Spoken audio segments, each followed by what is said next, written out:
Okay, तो हमने अपनी कॉन्फ़िग फ़ाइल को अंडरस्टैंड कर लिया। अब हम देखते हैं कि हम अपने पॉड में से लॉग्स किस तरह गेट कर सकते हैं। तो देखिए, उसके लिए जो कमांड होती है वो होती है kubectl लॉग्स और फिर आगे पॉड का नाम, जिस पॉड के आप लॉग्स देखना चाह रहे हैं उस पॉड का नाम।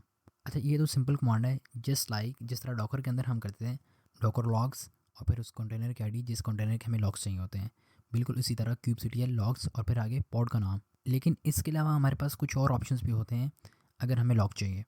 देखें, अगर तो आपको पॉड के अंदर मल्टीपल कंटेनर्स चल रहे हैं और आपने किसी स्पेसिफिक कंटेनर के लॉग्स चाहिए, तो उसके लिए जो कमांड है वो ये वाली है, kubectl लॉग्स पॉड का नाम और -c और फिर उस कंटेनर का नाम जिस कंटेनर के आपको लॉग्स चाहिए आप उसका नाम पुट करेंगे।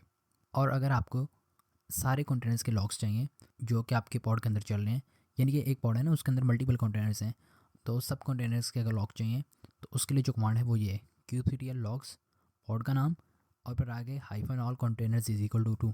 ये क्या करेगा, सारे कंटेनर्स के लॉग्स प्रिंट कर देगा।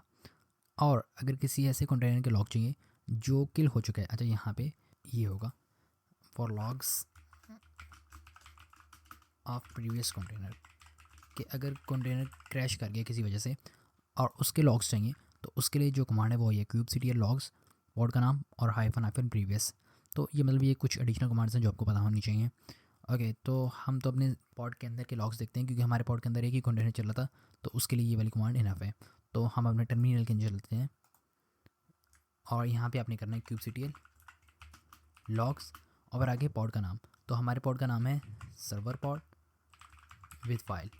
तो मैं जैसे इसे हिट करूँगा तो ये मुझे इस पॉड के लॉग्स दिखा देगा। अच्छा, ये वाला तो समझ में आ रहा है, ये हमारी एप्लीकेशन से आ रहा है। तो ये क्या है, ये बेसिकली पोर्ट फॉरवर्डिंग है, इस चीज़ को समझते हैं।